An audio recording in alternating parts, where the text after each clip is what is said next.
T20 format में लगातार मिल रही हार के बाद आखिरकार टीम इंडिया को जीत मिली। India versus Zimbabwe first T20 मुकाबला, जहां पर श्रेयस अय्यर को अपनी कप्तानी में पहली जीत का स्वाद मिला। लेकिन यहां पर एक डिफरेंस वहां पर जरूर था। गौतम गंभीर हेड कोच के तौर पर टीम इंडिया के साथ नहीं थे। वीवीएस लक्ष्मण यहां पर एक्टिंग हेड कोच के तौर पर इस दौरे पर गए हैं और यहां पर श्रेयस अय्यर को इस दौरे पर पहली जीत मिल गई। हमारे साथ इस बातचीत में मौजूद हैं अमृत सर, राजीव सर और निकिता। लेकिन अमृत सर, आपसे शुरुआत करेंगे। एक ही डिफरेंस था, गौतम गंभीर यहाँ दौरे पर नहीं थे, वीवीएस लक्ष्मण आया, श्रेयस अय्यर को पहली जीत मिल गई। एक तरफ ये भी कह सकते हैं कि टीम कमजोर थी, लेकिन यहाँ पर कंडीशंस का सवाल तो यहाँ पर भी था। देखो, यहाँ मैं कह सकता हूँ कि किस्मत अच्छी थी भारतीय टीम की, पहली चीज़। दूसरी चीज़, देखो, गंभीर रहे, मैच में रहे ना रहे, खबरों में तो रहते ही रहते हैं, यादों में रहते हैं, बातों में रहते हैं, तो गंभीर ऑलवेज़ रहेंगे बातों में। अब लोग ये आप जो सवाल घुमा के पूछ रहे हैं, मैं सीधा इस पे आता हूँ कि लोग कह रहे हैं कि क्या गंभीर अनलकी है भारतीय टीम के लिए? क्या वीवीएस लक्ष्मण के साथ भारतीय टीम में कॉम्बिनेशन अच्छा है? तो अश्विन यहाँ पे ये ज़रूर कह रहे हैं कि राहुल द्रविड़ जब थे, तो उनके साथ टीम का कंफर्ट जोन बहुत प्यारा था, बहुत कंफर्टेबल था। यानी उनका इंडिकेशन साफ तौर पर अजू भाई ये इंडिकेट कर रहा है, साफ शब्दों में ये कह रहे हैं कि गंभीर के रहते हुए टीम का एटमॉस्फेयर बढ़िया नहीं है। आयरलैंड के खिलाफ आपको हार कोई पचा नहीं सकता है। इतनी सुपर डुपर टीम गई थी, उसके बाद भी आप हार गए। लेकिन हाँ, यहाँ पे जो जीत हमें मिली है जिम्बाब्वे के खिलाफ, आई एम वेरी हैप्पी। जो वैभव सूर्यवंशी से हम उम्मीद कर रहे थे, जिस तरह की बल्लेबाजी उनसे उम्मीद कर रहे थे, वो हमने देखा। श्रेयस अय्यर को हमने पूरा एक्टिव कप्तान देखा। कोई भी अंदर से बाहर से इंडिकेशंस नहीं आ रहे थे। प्लेयर बार-बार पानी लेकर नहीं आ रहे थे या कुछ भी मैसेज नहीं आ रहा था। तो कप्तान ने अपनी टीम चलाई, कोच ने अपना काम किया, सबने अपने हिस्से का काम किया और रिजल्ट हमारे हाथ है। राजीव सर, क्या कंफर्ट की बात थी कि क्योंकि जो बात है, दूसरी बात यहाँ पर आंकड़े भी हैं कि जैसे वीवीएस लक्ष्मण जब तक कोच के तौर पर टीम इंडिया के साथ गए हैं, वहां पर टीम इंडिया को जीत ज्यादा मिली है।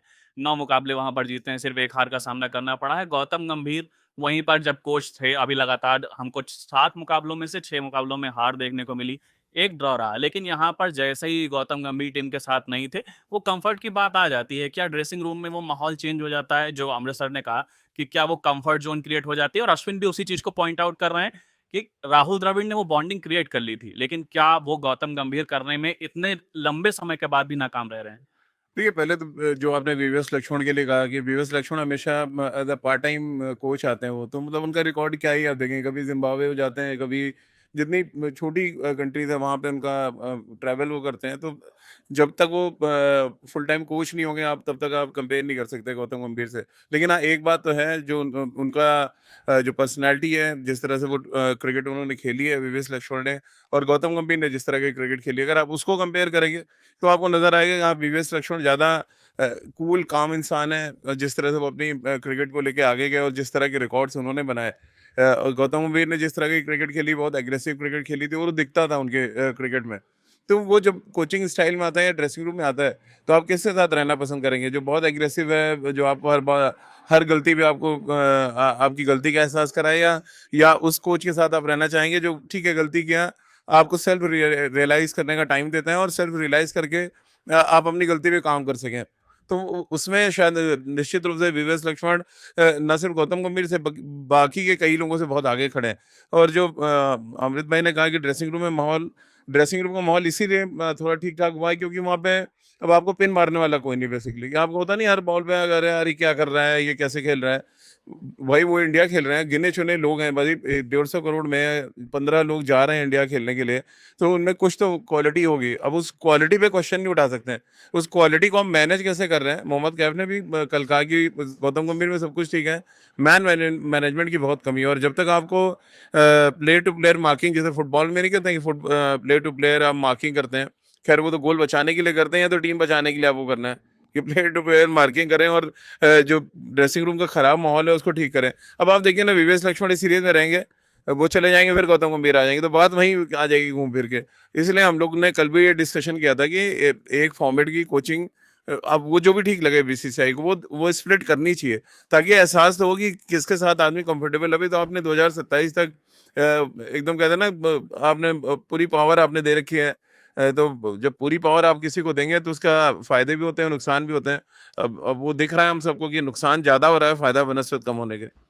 नहीं लगता क्या बीसीसीआई को यहाँ पर एक ब्लंट डिसीजन लेना चाहिए कि यहाँ पर अगर श्रेयस अय्यर की बॉन्डिंग यहाँ पर वीवीएस लक्ष्मण के साथ ज़्यादा अच्छी बनती है, वो एक कंफर्टेबल माहौल बनता है और अगर 2028 तक आप श्रेयस अय्यर को बैक करना चाहते हैं तो वहाँ पर वीवीएस लक्ष्मण को, जैसे राजीव सर ने जो सजेशन दिया कि आप स्प्लिट कोचिंग के बारे में सोच सकते हैं, तो यहाँ पर एक फॉर्मेट में, खासतौर पर T20 फॉर्मेट में, क्योंकि गौतम गंभीर और श्रेयस अय्यर को लेकर पहले भी चीज़ें सामने आती रही हैं, तो वहाँ पर वीवीएस लक्ष्मण को बैक किया जाए और जल्दी, अब 2027 से पहले हो सकता है गौतम गंभीर का कॉन्ट्रैक्ट खत्म हो रहा है तो वहाँ पर वो रिन्यूअल भी ना मिले, तो अभी से क्यों ना वीवीएस लक्ष्मण को बैक किया जाए अगर आप यहाँ पर T20 फॉर्मेट में नए कप्तान को आजमा ही रहे हैं तो।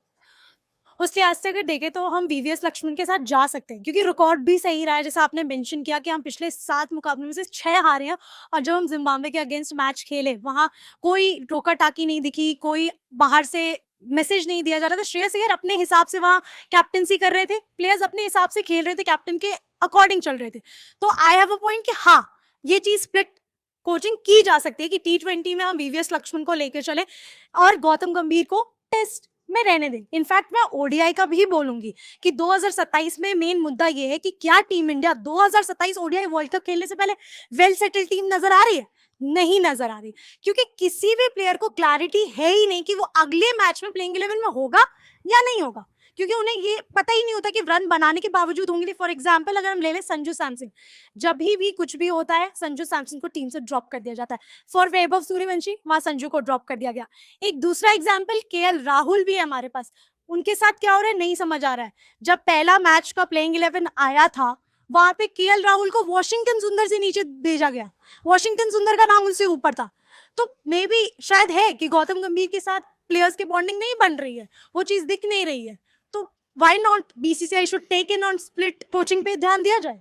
मुद्दा मुद्दा देखो इसमें निकिता कोचिंग का भी नहीं है। आपको तो पहले प्रायोरिटी ये तय करनी है कि आप किसके लिए तैयारी कर रहे हैं। प्रायोरिटी आपकी 2027 वर्ल्ड कप है, वनडे है, तो वनडे में बहुत एक्सपेरिमेंट्स नहीं कर सकते। अब अश्विन ने भी कह दिया कि आपको 17-18 खिलाड़ियों का पूल बनाना चाहिए, और ये बात हम 3 महीने पहले से कह रहे हैं। हम अमृत जब भी अमृत भाई डिस्कशन करते हैं ये बात होती रहती है कि यार जब तक आप पूल नहीं बनाएंगे 18-20 खिलाड़ियों का, आप प्लेयर ही नहीं बना पाएंगे, आप टीम ही नहीं बना सकते हैं। तो आपकी प्रायोरिटी पहले 2027 वर्ल्ड कप है, तो फिर आप 2027 वर्ल्ड कप के हिसाब से प्लेयर्स चुने और उनमें से रोटेशन करें, किसी को बुरा नहीं लगेगा। अभी तो यही नहीं पता है कि आपका प्लान क्या है, आपके स्कीम ऑफ थिंग में कौन खिलाड़ी फिट बैठ रहे हैं, कौन नहीं बैठ रहा है। और कोचिंग का मुद्दा तो बहुत आगे का है। अभी तो 15-20 खिलाड़ी सिलेक्शन कमेटी ही नहीं बता पा रही है कि हमारे 20 खिलाड़ी हैं कौन, और ये 20 खिलाड़ी अगर हम गौतम गंभीर को हैंड ओवर कर रहे हैं तो उनमें कौन कितना कंफर्टेबल है ये देखना पड़ेगा। टी20 मेरे अभी प्रायोरिटी लिस्ट में है ही नहीं है। वो अभी मैच जीते हैं ठीक है, वो बायलैटरल सीरीज जीतते हैं हारते हैं, वो एक कॉन्फिडेंस बनाने की बात है। लेकिन अभी प्रायोरिटी आपकी तो यही होनी चाहिए कि 2027 वर्ल्ड कप, और उसके बाद आपकी टेस्ट की जो टीम है, मुझे लग रहा है श्रीलंका दौरा बड़ा इंपॉर्टेंट है। श्रीलंका में अगर अच्छा नहीं किया इंडिया ने तब बोर्ड को सोचने में मजबूर होना पड़ेगा। और देखिए कोचिंग T20 से गंभीर की नहीं जाएगी तो टेस्ट क्रिकेट से जाएगी। बिल्कुल। टेस्ट क्रिकेट और ओडीआई क्रिकेट में जहाँ पे एकदम ही सुपड़ा साफ है इंडियन टीम का। 4 में 3 सीरीज आप हार चुके हैं, टेस्ट मैच हम जीत नहीं रहे हैं, ओडी T20 तो आप जीत रहे हैं। T20 में तो उनके पास बहुत से एक्सक्यूजेज है करने के लिए, हालांकि वहां पर भी बहुत लूप होल है।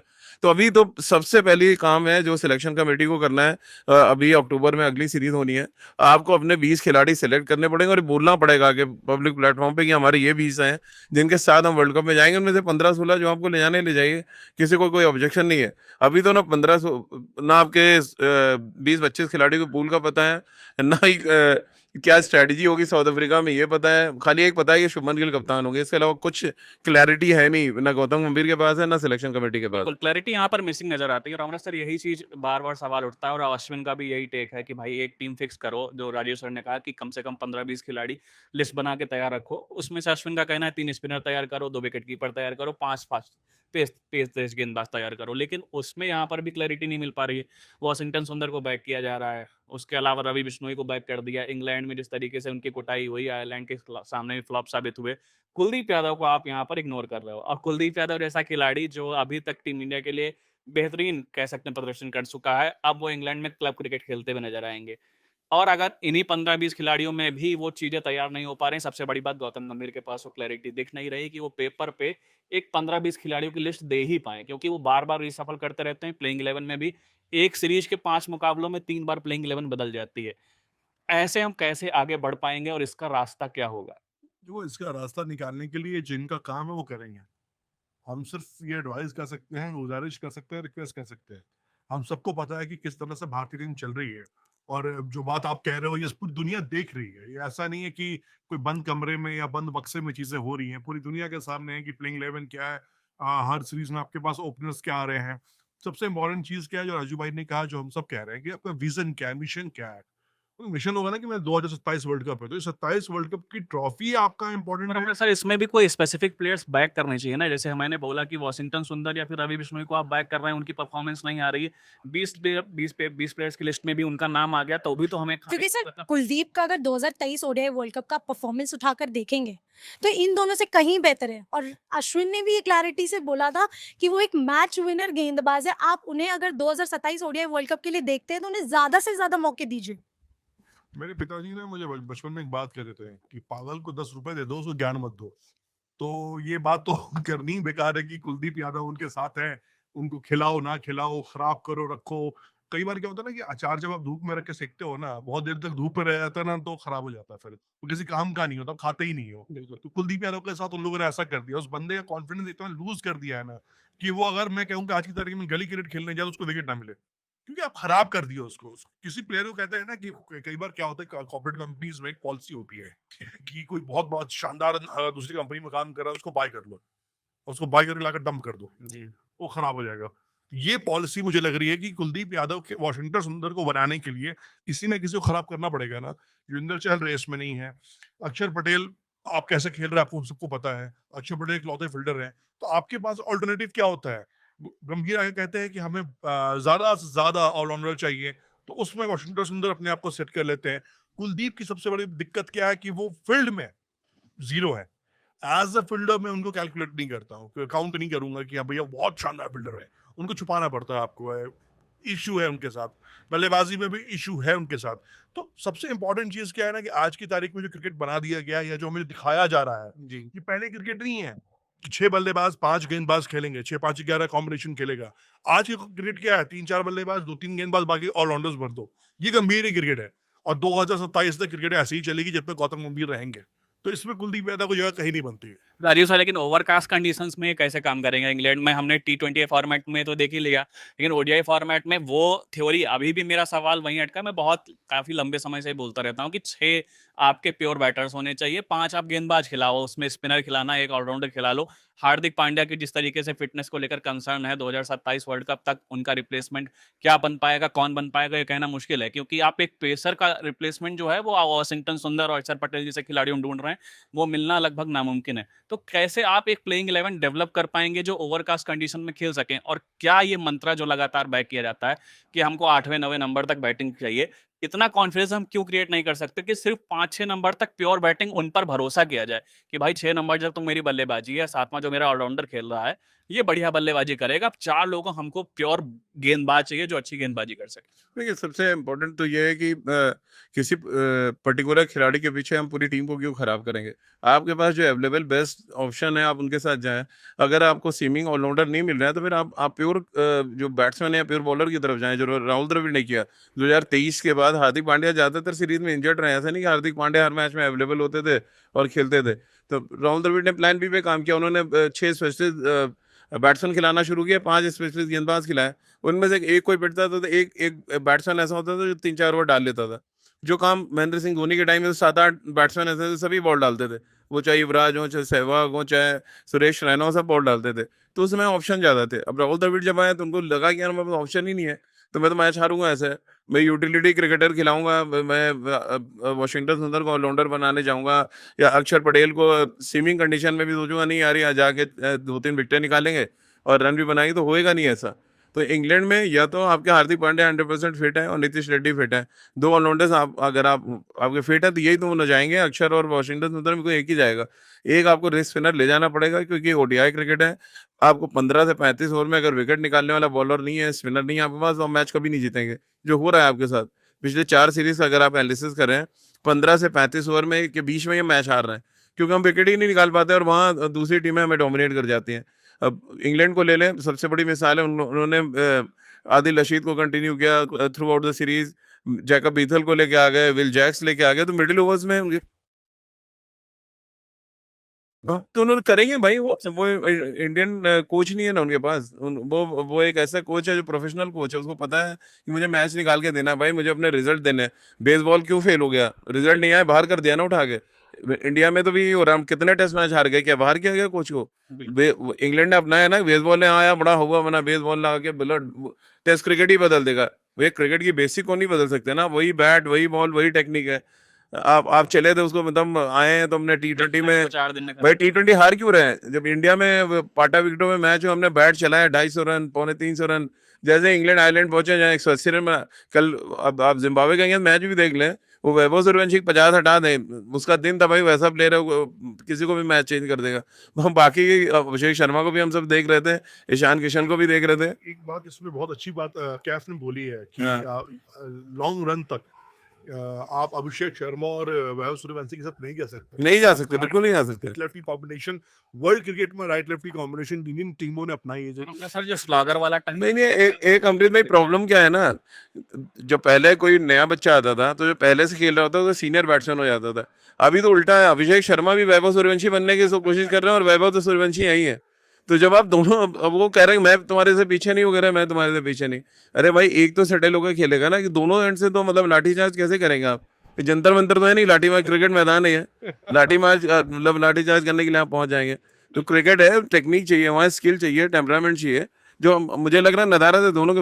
वैभव का दिन होगा तो डिस्ट्रॉय कर देगा, बट नहीं है जिस दिन तो टीम डिस्ट्रॉय होने का खतरा रहता है। ना आयरलैंड के खिलाफ क्या हुआ था, 2 मैचेस में उनके स्कोर कार्ड देख लीजिए, 2-2 छक्के जरूर लगाए थे लेकिन स्कोर नहीं बन पाया।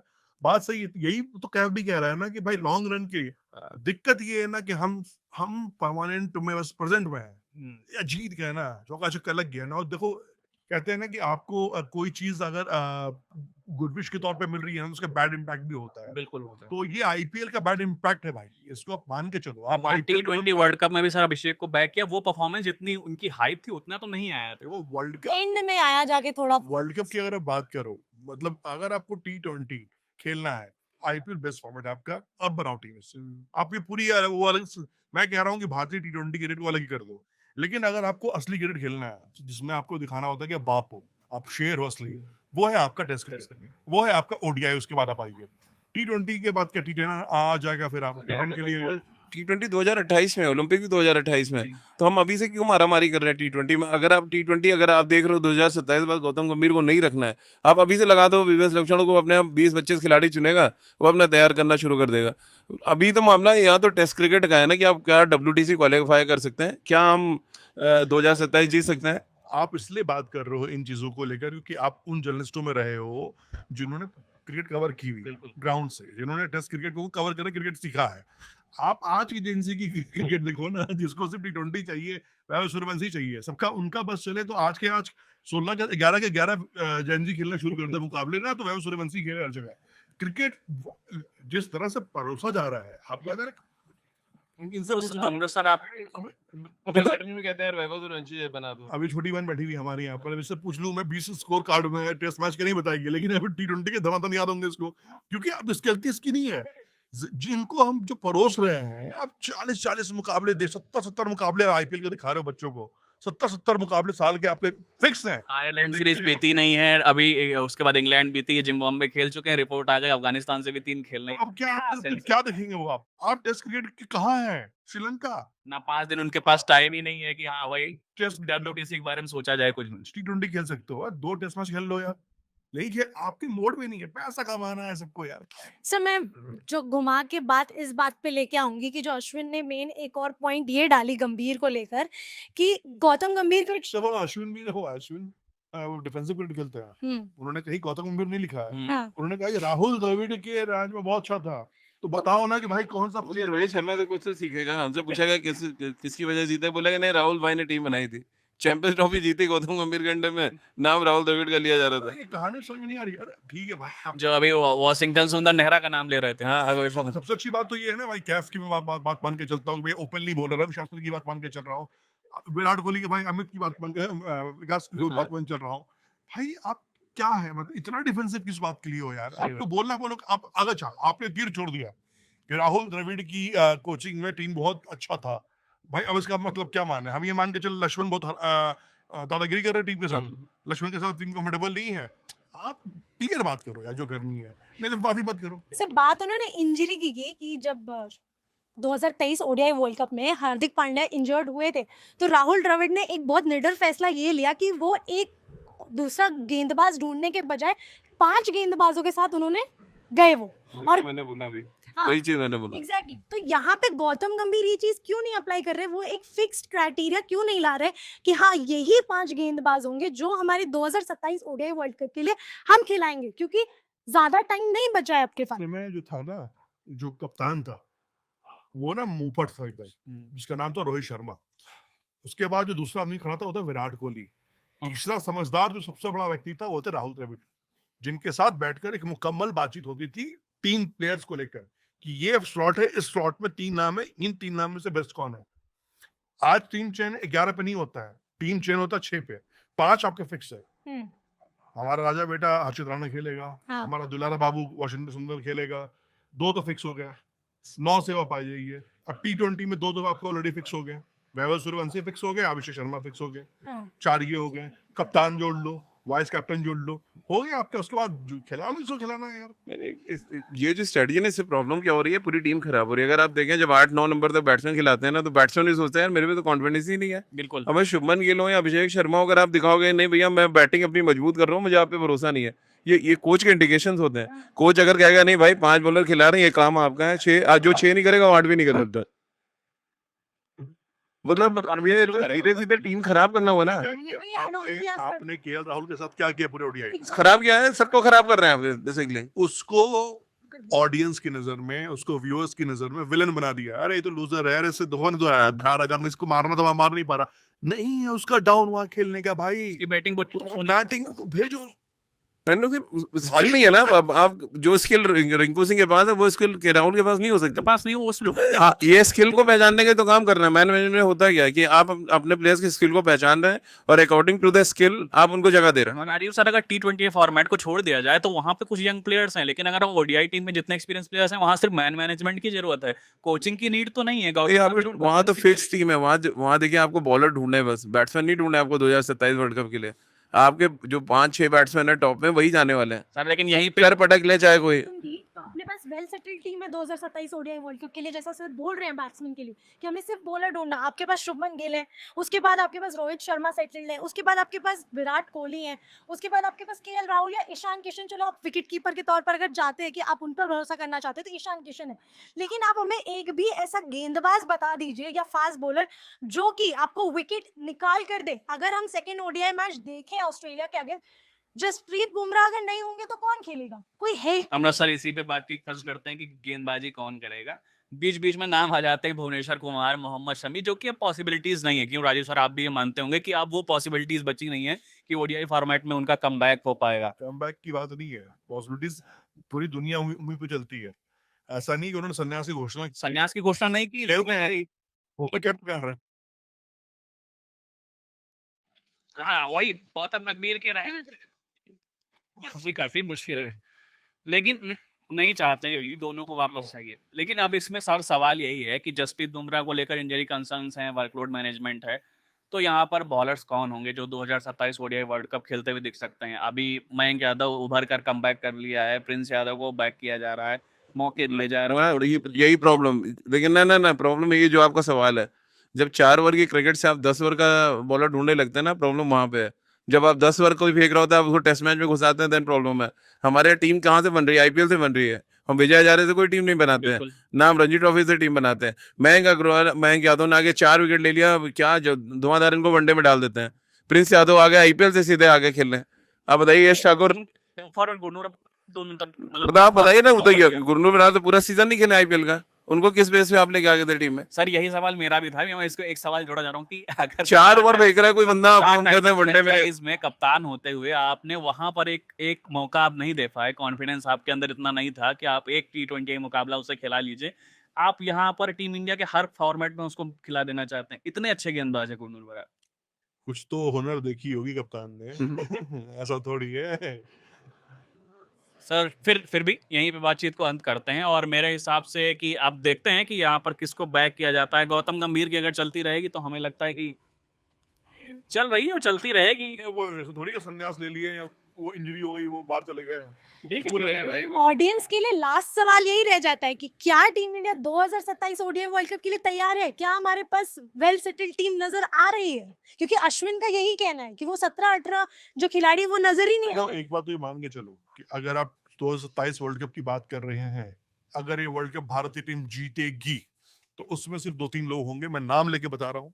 पहला नाम होगा रोहित शर्मा, विराट कोहली, दूसरा नाम होंगे इन दोनों का बल्ला चलना बहुत जरूरी है 2027 वर्ल्ड कप में।